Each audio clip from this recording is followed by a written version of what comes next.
Father used all the inheritance money from my mother without my knowledge while making me work to pay rent to him, but now I have returned the favor. Since my mother passed away, life has gotten considerably worse, mainly because of my father.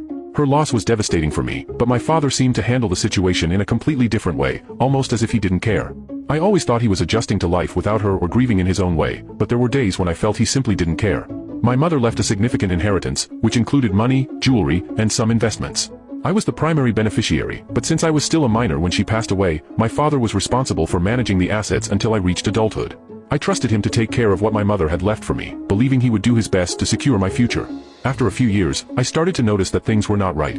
Although I was working and contributing money to the household, my father began to charge me a considerable amount of rent. I found it strange, but he said times were tough and we needed to tighten our belts.